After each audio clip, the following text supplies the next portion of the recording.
Shalom jemaat yang kasih. Bertemu kembali dalam ibadah online pada hari ini, Minggu tanggal 23 Agustus 2020. Patut kita naikkan puji syukur kepada Tuhan Yesus atas anugerah-Nya, atas berkat kehidupan yang kita rasakan pada hari ini.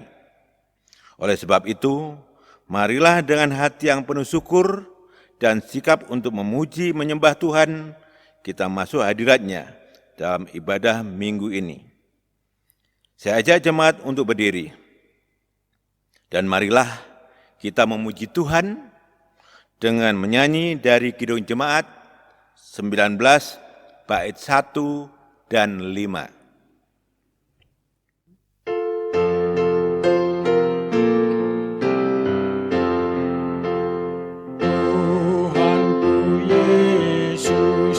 Raja alam raya, Allah dan manusia, Kau ku kasihi, Kau junjunganku, bahagiaku yang bakal.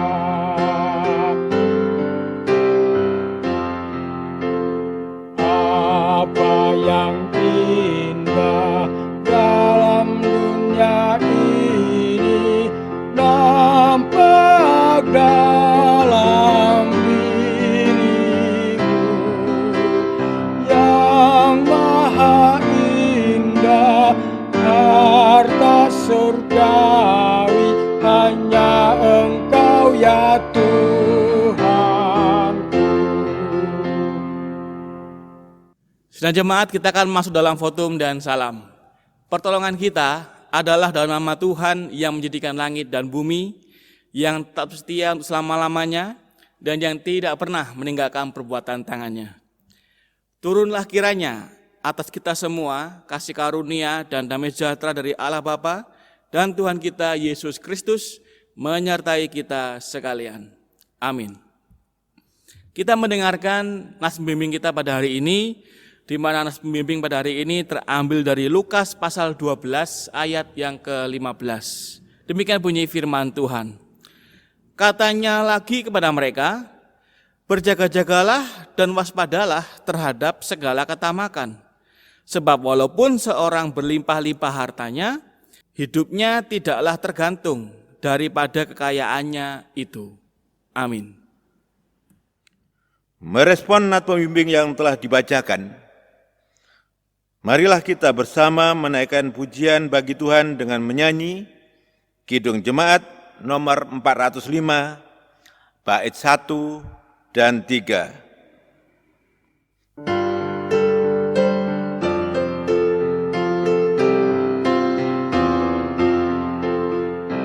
Kaulah ya Tuhan, surya hidupku, asal Kau ada yang lain tak perlu.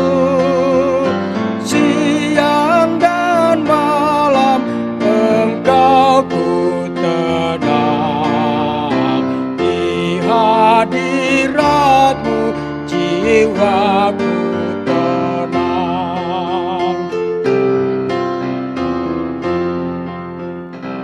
Kaulah bagiku tempat berteduh, Kaulah perisai dan benteng teguh, sukacitaku kekal dalam-Mu, kuasa surgawi Engkau kuasa-Mu.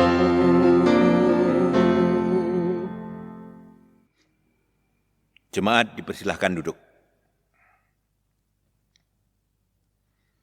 Jika kita berkata bahwa kita tidak berdosa, maka kita menipu diri kita sendiri dan kebenaran tidak ada di dalam kita. Jika kita mengaku dosa kita, maka Ia adalah setia dan adil, sehingga Ia akan mengampuni segala dosa kita dan menyucikan kita dari segala kejahatan. Marilah kita berdoa. Ya Tuhan Yesus, inilah kami umat-Mu yang datang dengan rendahkan diri di hadapan-Mu, seraya mengaku segala dosa-dosa kami yang telah diperbuat, dosa dalam perkataan kami, dosa dalam tindakan kami, bahkan dosa dalam pikiran kami.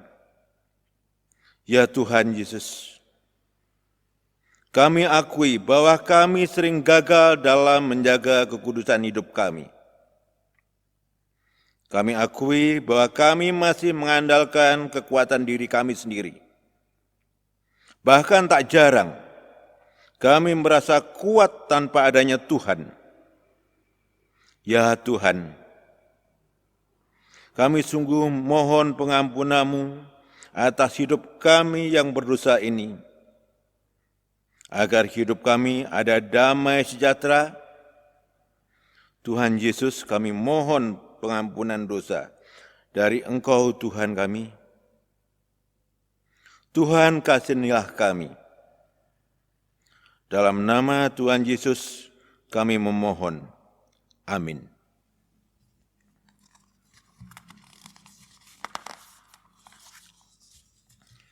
Jemaat Tuhan, sebagai bentuk kita menyesal atas segala dosa kita di hadapan Tuhan Yesus, marilah kita naikkan nyanyian pengakuan dosa yang diambil dari PKJ 43, bait 1, 2, dan 3.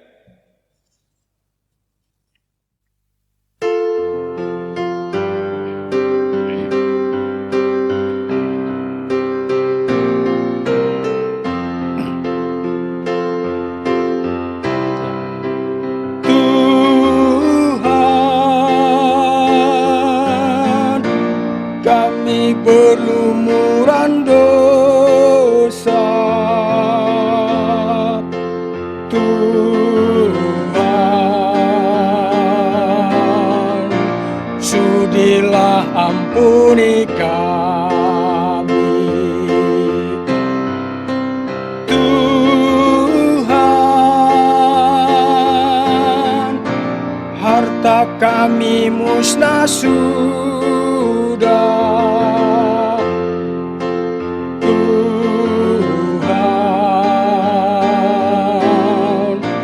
hati masih milik kami. Tuhan, sudi ampuni mereka. Tuhan, Kau yang tahu perbuatannya.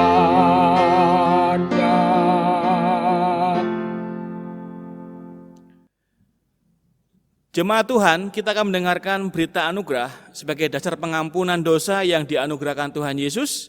Dan berita anugerah terambil dari Yeremia pasal 33 ayat 8. Demikian bunyi firman Tuhan. Aku akan mentahirkan mereka dari segala kesalahan yang mereka lakukan dengan berdosa terhadap aku. Dan aku akan mengampuni segala kesalahan yang mereka lakukan dengan berdosa dan dengan memberontak terhadap aku. Selaku hamba Tuhan Yesus, kami beritakan bahwa pengampunan telah berlaku bagi kita semua yang dengan sungguh-sungguh hati mengaku dosa dan kesalahan kita di hadapan Tuhan Yesus. Amin. Sebagai bentuk kita bersyukur atas anugerah pengampunan yang telah diberikan oleh Tuhan Yesus, marilah kita meresponinya dengan memuji Tuhan dengan Kidung Jemaat nomor 34, bait 1 dan 2.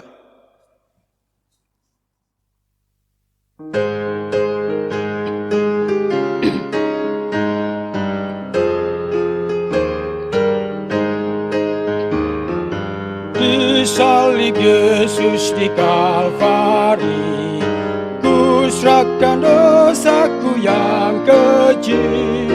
Oleh darahnya aku bersih. Puji namanya, puji-puji namanya, puji-puji namanya. Oleh darahnya aku bersih. Puji namanya.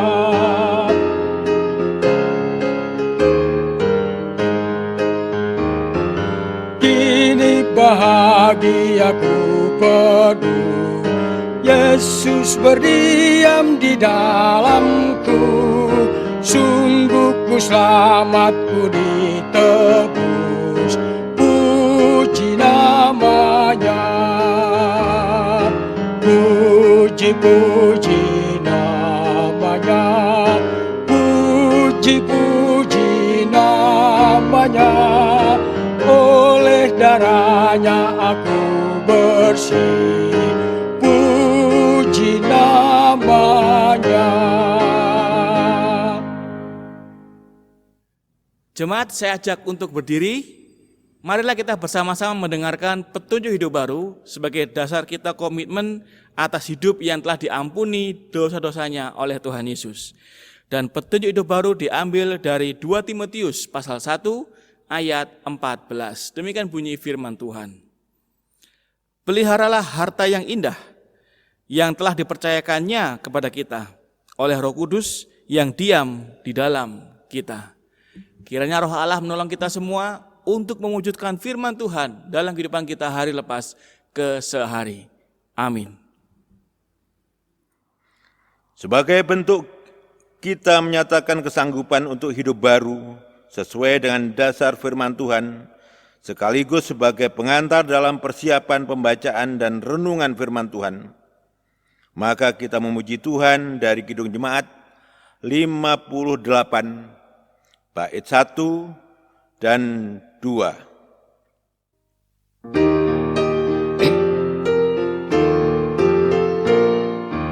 Maha kasih yang ilahi, nikmat surga turunlah, mendiami hati kami, Kau mahkota kurnia. Yesus, Kau berlimpah rahmat, sumber kasih yang besar. Datanglah membawa selamat bagi kami yang gentar.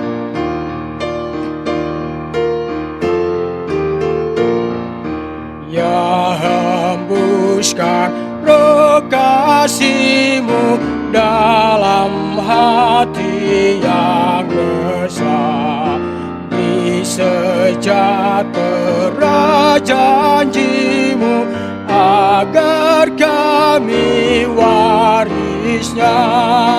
Yesus, Alfa dan Omega, nafsu dosa jauhkanlah, diri kami beri merdeka, dalam Dikau selamanya. Jemaat dipersilahkan duduk kembali.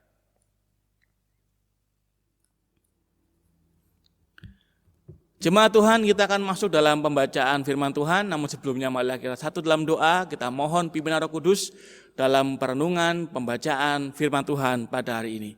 Marilah kita satu dalam doa. Tuhan Yesus, terima kasih untuk segala berkat-Mu yang kami rasakan sampai hari ini.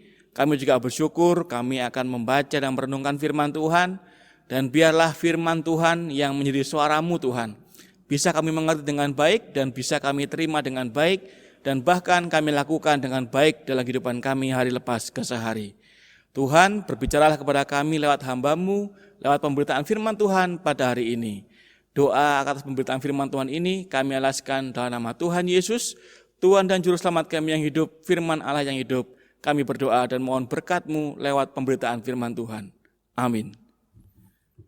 Jemaat Tuhan, kita akan membaca firman Tuhan dengan bacaan yang masih sama dengan bacaan yang minggu lalu, karena hari ini kita akan membahas tema yang terakhir tentang orang Kristen dan uang. Bacaan firman Tuhan terambil dari Lukas pasal 16 ayat 10 sampai 15. Saya akan bacakan bagi kita semua. Jemaat silakan menyimak pada bagian Alkitab di rumah masing-masing. Lukas pasal 16 ayat 10 sampai 15. Setia dalam perkara yang kecil, nasihat. Barang siapa setia dalam perkara-perkara kecil, ia setia juga dalam perkara-perkara besar. Dan barang siapa tidak benar dalam perkara-perkara kecil, ia tidak benar juga dalam perkara-perkara besar. Jadi, jikalau kamu tidak setia dalam hal mamon yang tidak jujur, siapakah yang akan mempercayakan kepadamu harta yang sesungguhnya? Dan jikalau kamu tidak setia dalam harta orang lain, siapakah yang akan menyerahkan hartamu sendiri kepadamu? Seorang hamba tidak dapat mengabdi kepada dua tuan, karena jika demikian ia akan membenci yang seorang dan mengasihi yang lain. Atau ia akan setia kepada yang seorang dan tidak mengindahkan yang lain. Kamu tidak dapat mengabdi kepada Allah dan kepada Mamon. Semuanya itu didengar oleh orang-orang Farisi, hamba-hamba uang itu, dan mereka mencemooh dia. Lalu ia berkata kepada mereka, kamu membenarkan diri di hadapan orang, tetapi Allah mengetahui hatimu, sebab apa yang dikagumi manusia dibenci oleh Allah. Demikian jauh bacaan firman Tuhan yang berbagilah kita semua membaca, merenungkan, dan melakukan, serta memelihara firman Tuhan dalam kehidupan hari lepas ke sehari. Haleluya. Haleluya, haleluya, haleluya.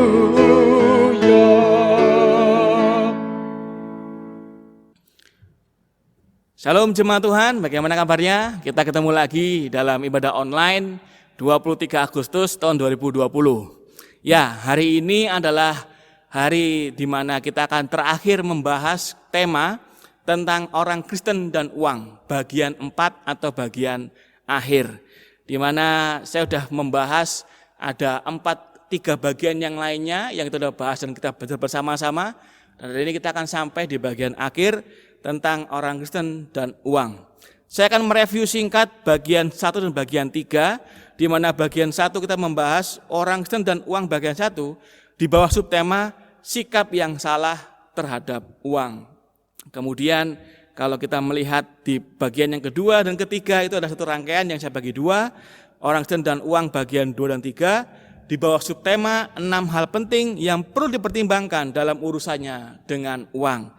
Yang pertama, uang atau harta itu tidak kekal, ada saat di mana uang tidak berguna sama sekali, adanya hidup yang akan datang, kemudian penggunaan uang sekarang mempengaruhi hidup yang akan datang, uang itu ada bahayanya, dan terakhir uang tidak bisa digabungkan dengan Allah.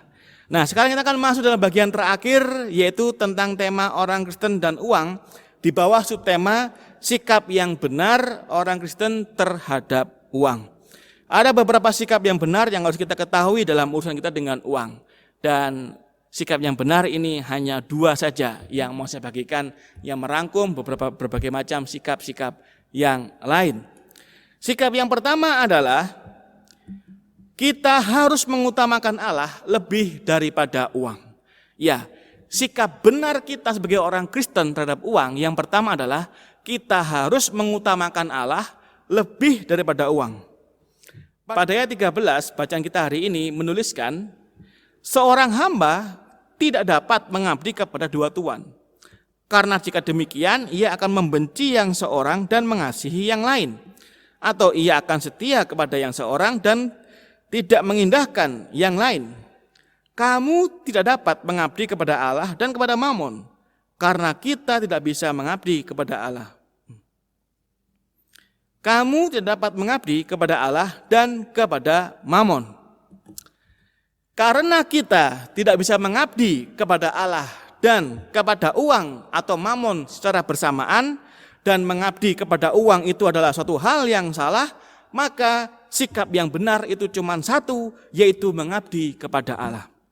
Kalau kita mengabdi kepada Allah dan bukan kepada uang, maka itu harus lebih mengutamakan Allah daripada uang. Kalau ada kegiatan yang menghasilkan uang, terus di waktu yang sama ada kebaktian. Saudara pilih yang mana? Kalau saudara harus melakukan sesuatu dan itu melawan firman Tuhan, tapi dapat upah yang besar, saudara pilih mana? Kalau hari Minggu waktunya ke gereja, waktunya ibadah, tapi ada bisnis yang menghasilkan omset yang besar, kira-kira saudara pilih yang mana? Jawaban saudara itu menentukan saudara mengabdi kepada siapa. Jawaban kita menentukan kita ini mengabdi kepada siapa. Kalau saudara mengutamakan Tuhan, maka saudara akan mengutamakan urusannya di atas urusan uang. Kalau kita saat ini masih mengutamakan uang daripada Tuhan, mari berubah. Ambillah tekad mengutamakan Tuhan lebih daripada uang. Ya, itu sikap yang pertama, bahwa kita harus mengutamakan Allah lebih daripada uang. Sikap yang kedua, kita harus menggunakan uang untuk kekekalan. Minggu lalu saya sudah bahas bahwa harta kita di sorga yang kita dapatkan itu bergantung dari bagaimana kita menggunakan uang di dunia ini. Kalau begitu, sikap kita yang benar adalah kita harus mempergunakan uang kita atau kekayaan kita di dunia ini untuk kekekalan. Kita harus menggunakan uang kita untuk kekekalan. Karena apa yang kita kerjakan hari ini itu mempengaruhi apa yang kita dapatkan di kekekalan sebagai upah di sorga.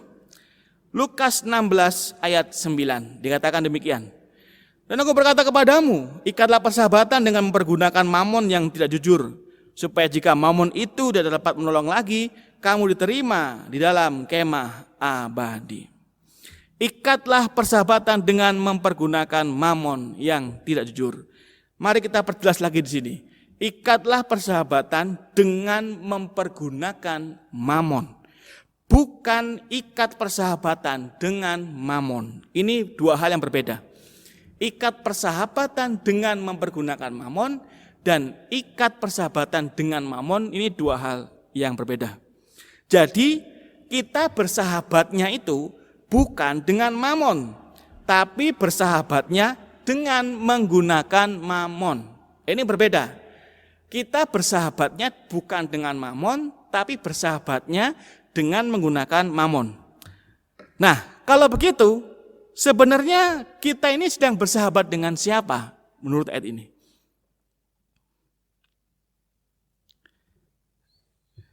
Kalau kita simak tadi Lukas 16 ayat 9 ya, dalam bahasa yang sederhana, kamu mesti ikat persahabatan dengan menggunakan mamon. Supaya kalau mamon itu tidak bisa menolong kamu lagi, kamu diterima di kemah abadi. Kamu mengikat persahabatan dengan menggunakan mamon, supaya kalau mamonnya nggak bisa nolong kamu lagi, kamu diterima di kemah abadi. Pertanyaannya sekarang, yang punya kemah abadi ini siapa?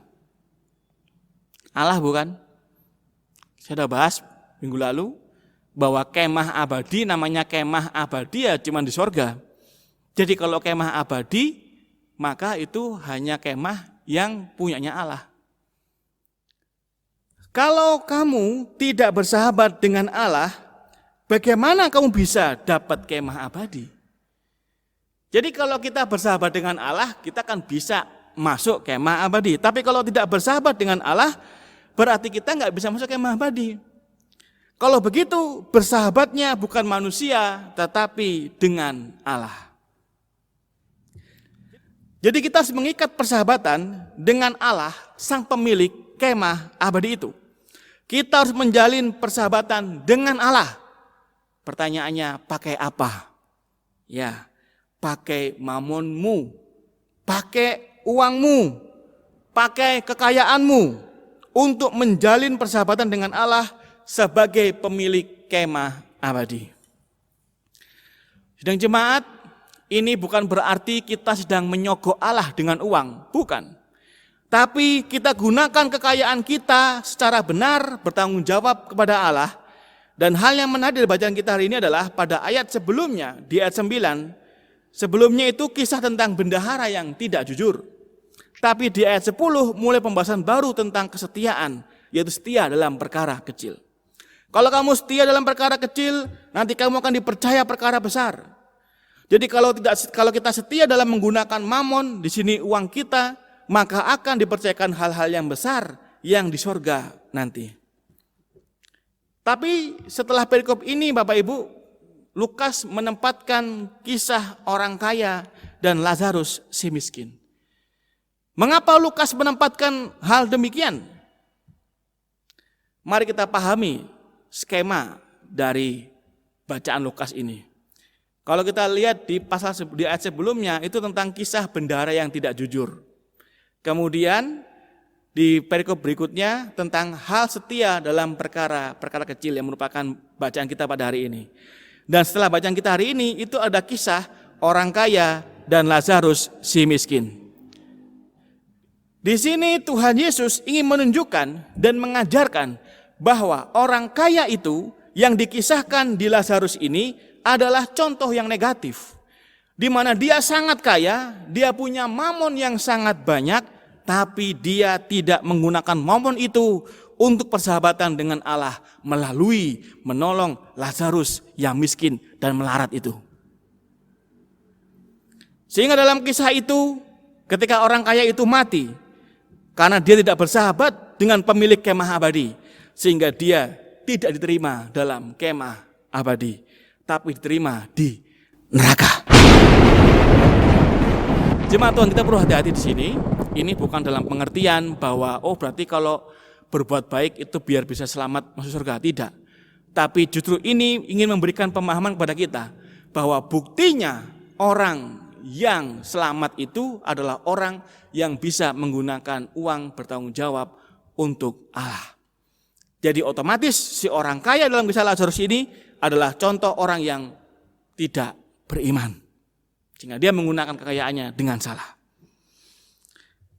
Jemaat Tuhan, kita seharusnya tidak mengikuti cara orang kaya ini, yang kelihatannya dia menggunakan uangnya dengan hal-hal yang tidak berhubungan dengan kekekalan. Coba kita perhatikan bacaan kita dalam Lukas 16 ayat 19. Kita masuk dalam kisahnya Lazarus si miskin ini. Dikatakan demikian. Ada seorang kaya yang selalu berpakaian jubah ungu dan kain halus, dan setiap hari ia bersukaria dalam kemewahan. Mungkin kita akan bingung zaman sekarang ini, apa istimewanya jubah ungu dan kain halus? Tapi kalau kita coba memahami kehidupan zaman dahulu, bahwa yang namanya jubah ungu dan kain halus ini hanya bisa dibeli oleh orang-orang khusus yang tentunya punya banyak uang. Waktu itu kain ungu hanya dipakai oleh para raja-raja, para imam-imam, dan orang-orang kelas atas. Dan orang ini atau orang kaya ini dalam kisah Lazarus ini dituliskan selalu berpakaian jubah ungu. Kalau selalu berarti setiap hari pakaiannya jubah ungu. Bahkan dikatakan juga setiap hari pesta-pesta makan minum puas sampai senang-senang, sementara Lazarus melarat ada di depan rumahnya. Ini adalah contoh yang tidak baik dalam menggunakan mamon. Pertanyaannya, apakah si kaya ini orang jahat? Tidak. Si kaya ini bukan orang jahat. Karena kalau dia orang jahat, maka dia harusnya mengusir Lazarus, tapi dia malah membiarkan Lazarus di depan rumahnya. Nah, apakah ini berarti si kaya ini orang baik? Tidak.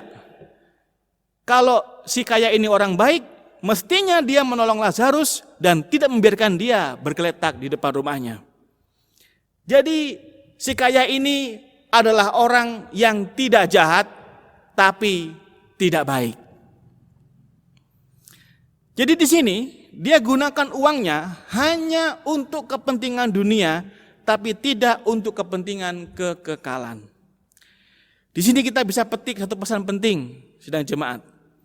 Membantu orang miskin, menolong orang yang sengsara, membantu orang-orang yang sakit dengan keuangan kita, sama dengan kita sedang menjalin persahabatan dengan Allah menggunakan mamon. Saudara bisa gunakan uang saudara untuk kekekalan dengan cara bantu orang susah, bantu orang miskin di sekitar saudara.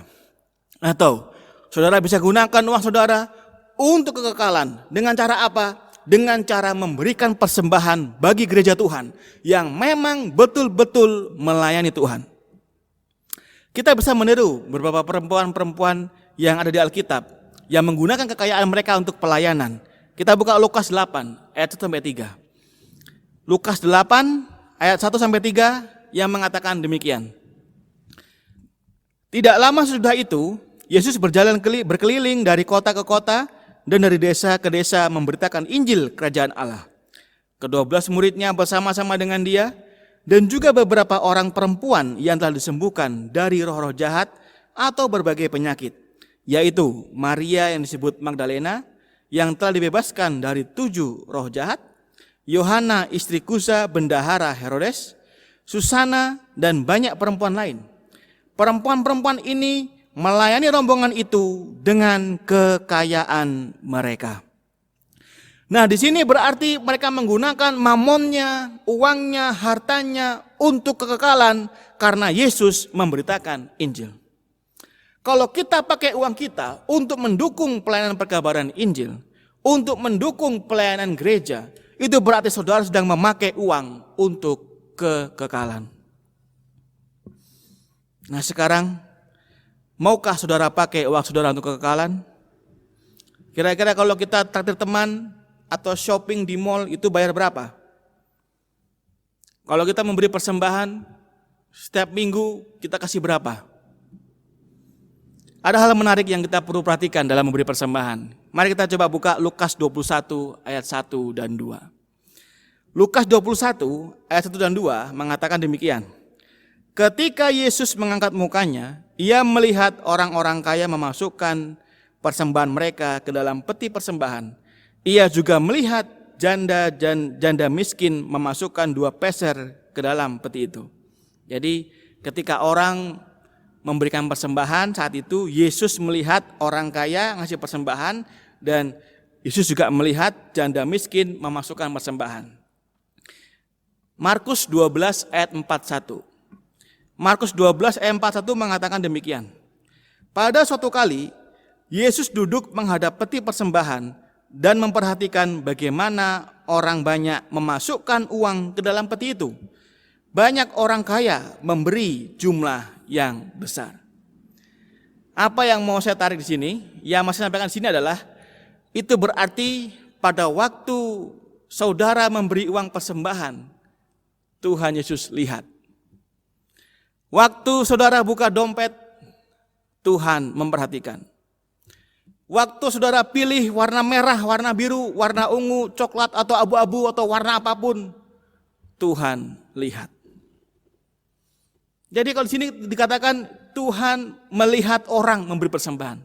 Jadi ketika kita memberikan persembahan, ketika di gereja ataupun di rumah, itu Tuhan lihat berapa yang mau dikeluarkan. Yang dinilai oleh Yesus di sini bukanlah besar atau kecilnya uang, tetapi yang dinilai di sini adalah besar kecilnya pengorbanan untuk mengeluarkan uang itu. Sehingga kalau kita bandingkan dengan janda miskin, dia memberi 2 peser dan itu adalah semua kepunyaan dia, berarti dia mengorbankan semua uang yang dia punya. Sementara orang kaya memberikan banyak, memang banyak, tapi itu tidak memiliki nilai pengorbanan yang sama banyaknya seperti perempuan janda miskin itu. Jadi jemaat Tuhan, dalam memberikan persembahan itu, yang paling penting di sini adalah bagaimana pengorbanan kita yang besar terhadap Tuhan lewat persembahan yang kita kumpulkan. Janda miskin memang memberi sedikit secara nominal, tetapi dalam pengorbanannya itu besar. Itu berarti janda miskin ini sedang menggunakan seluruh harta yang dia punya untuk mengumpulkan harta kekekalan di surga nanti. Karena itu saudara, marilah kita bersikap benar dalam menggunakan uang. Utamakan Tuhan di atas uang. Dan pakai uang untuk urusan kekekalan. Jangan takut kekurangan untuk urusan dengan Tuhan. Karena Amsal 11 ayat 24 mengatakan demikian. Ada yang menyebar harta, tetapi bertambah kaya. Ada yang menghemat secara luar biasa, namun selalu berkekurangan. Ini janji Tuhan. Ada yang menyebar harta, tapi bertambah kaya. Ada yang menghemat luar biasa, namun selalu berkekurangan. Dan kita juga perlu ingat apa yang dikatakan Tuhan Yesus dalam Matius 6 ayat 33 yang mengatakan, carilah dahulu kerajaan Allah dan kebenarannya, semuanya akan ditambahkannya kepadamu. Selesai. Inilah rangkaian khotbah tentang orang Kristen dan uang bagian 4. Dan jika Bapak Ibu ingin mendengarkan pada bagian-bagian yang lain lagi, silakan Bapak Ibu bisa klik di channel YouTube GKPU Sulaiman yang ada dulu situ tentang khotbah bagian 1, 2, dan 3. Dan ini bagian 4 yang terakhir. Kiranya Tuhan Yesus menolong kita semua supaya dimampukan untuk mengerjakan firman Tuhan dan menjalankan sikap yang benar terhadap uang, yaitu mengutamakan Tuhan di atas uang dan menggunakan uang kita untuk urusan kekekalan. Tuhan Yesus memberkati kita semua dan menolong kita semua untuk melakukan firman Tuhan dalam kehidupan kita hari lepas ke sehari. Amin.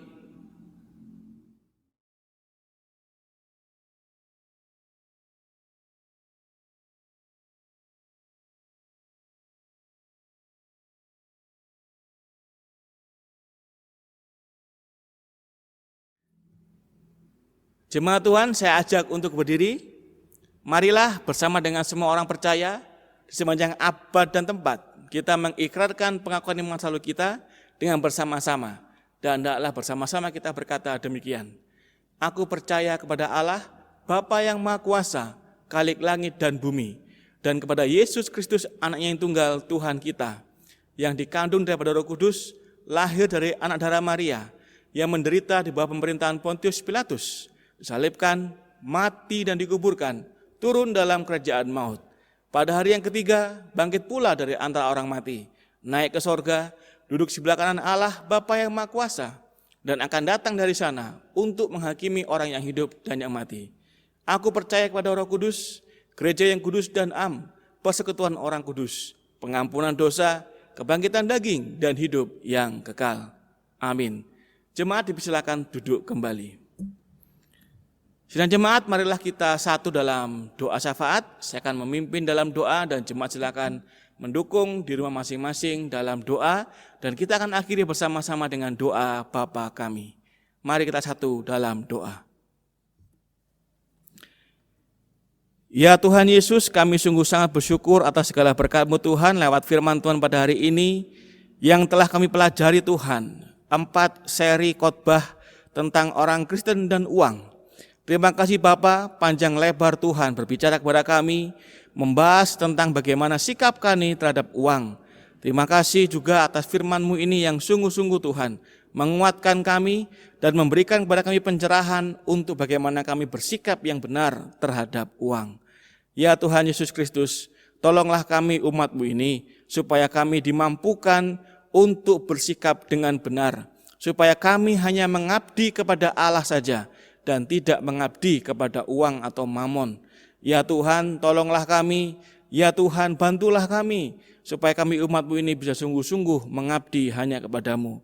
Sehingga kami bisa menggunakan setiap harta, kekayaan, uang yang Tuhan percayakan kepada kami sebagai bentuk pertanggungjawaban yang benar di hadapan Tuhan terhadap sesama kami. Ya Tuhan Yesus, terima kasih. Berkatilah kami supaya mampu untuk menjalankan firman-Mu ini. Bapa dalam surga, dalam nama Tuhan Yesus, dalam syafaat ini pun kami juga berdoa terus untuk memohon kepada Engkau atas negara kami Indonesia yang sampai saat ini pun masih berjuang dan bergelut dalam mengatasi pandemi COVID-19 ini.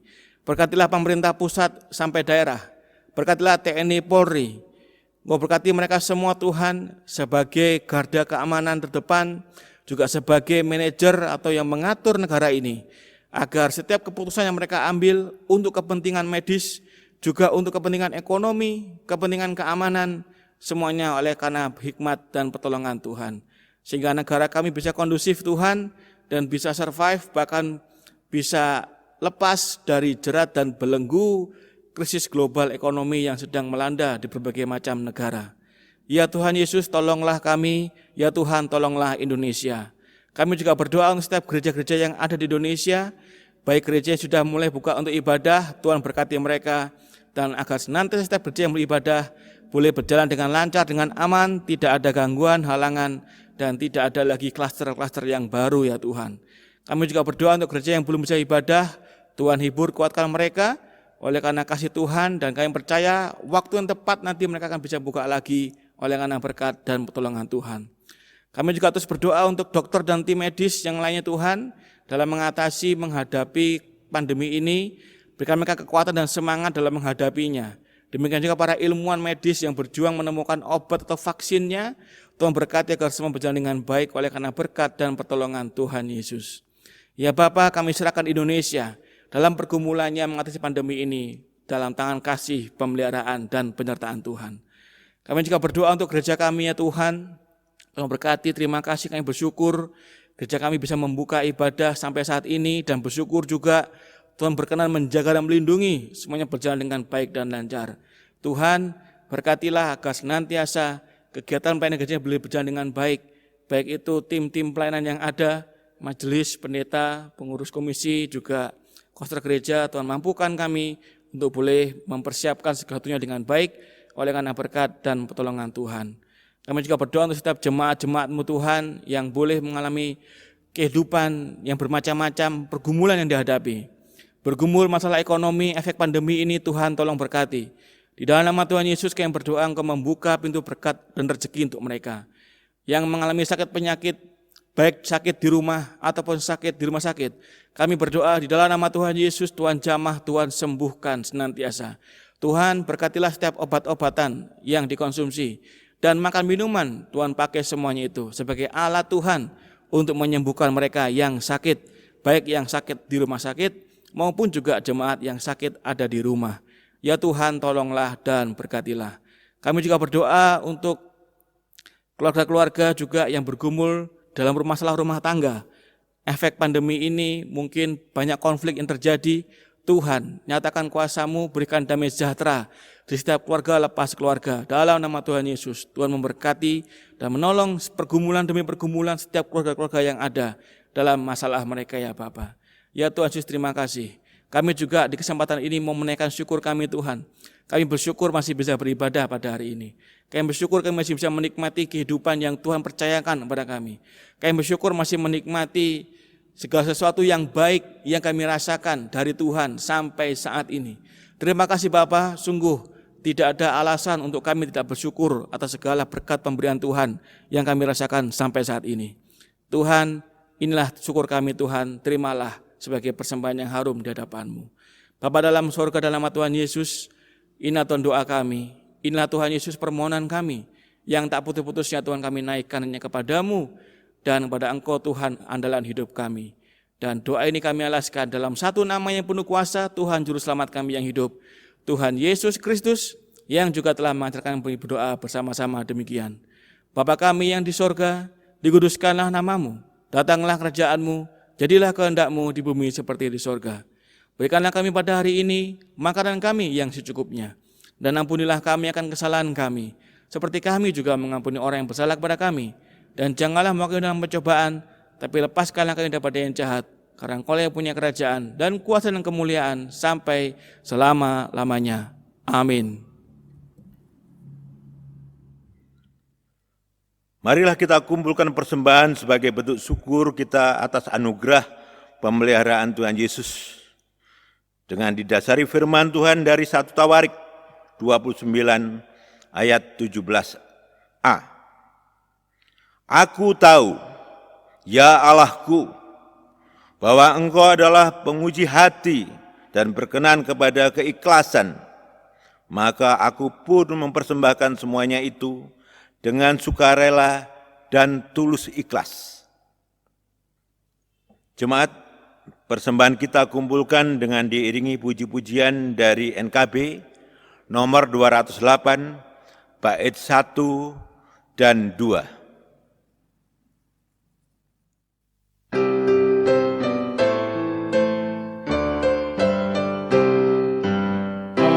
Waktu pagi, tabur benih kasih, tabur waktu siang ku sampai senja. Nantikan tuayan pada musim panen, kita akan bersuka bawa berkasnya, bawa berkasnya masuk lumbungnya. Kita akan bersuka bawa berkasnya, bawa berkasnya masuk lumbungnya. Kita akan bersuka bawa berkasnya.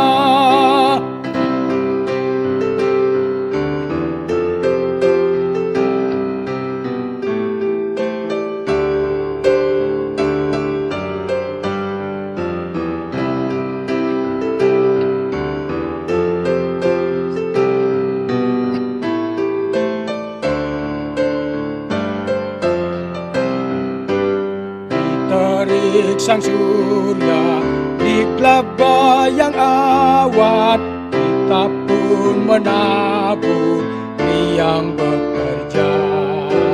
Nanti panen tiba, tugas akan usai, kita akan bersuka bawa berkasnya, bawa berkasnya masuk lumbungnya.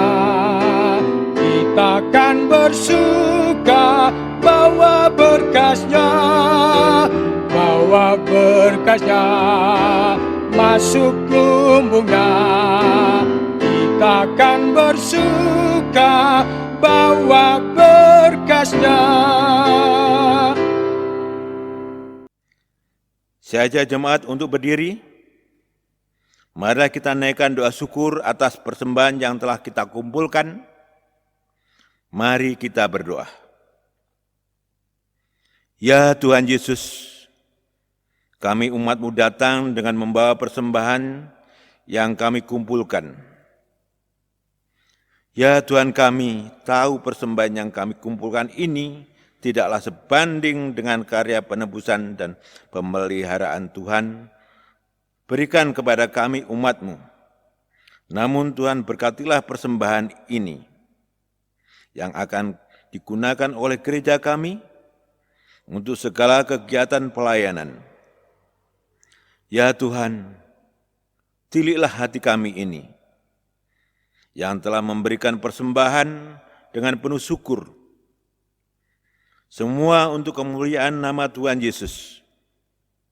Inilah doa syukur kami atas persembahan yang kami kumpulkan. Terimalah Tuhan dan berkatilah. Dalam nama Tuhan Yesus Kristus, kami naikkan doa syukur ini. Amin.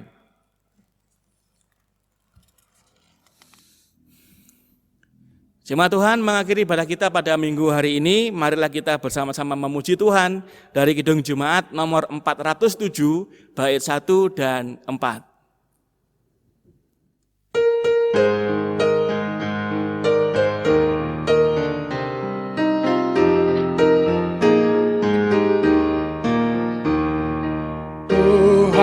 Kau gembala kami, tuntun kami domba-Mu. Bila kami menikmati hikmat pengorbanan-Mu, Tuhan Yesus Juru Selamat, kami ini milik-Mu. Tuhan Yesus Juru Selamat, kami ini milik-Mu.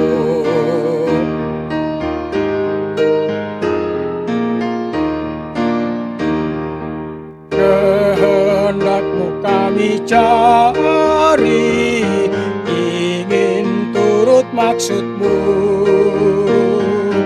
Tuhan, isi hati kami dengan kasih-Mu penuh.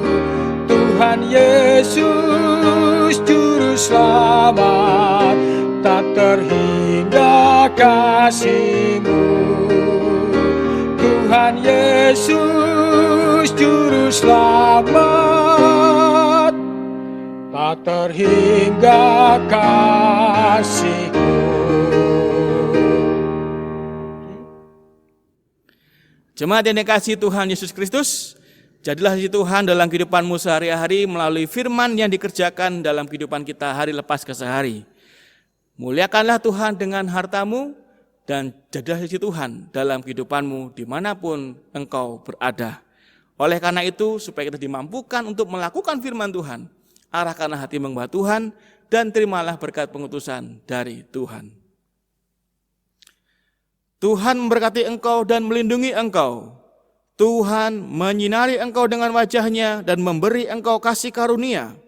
Tuhan menghadapkan wajah-Nya kepadamu dan memberi engkau damai sejahtera. Amin. Amin, amin, amin.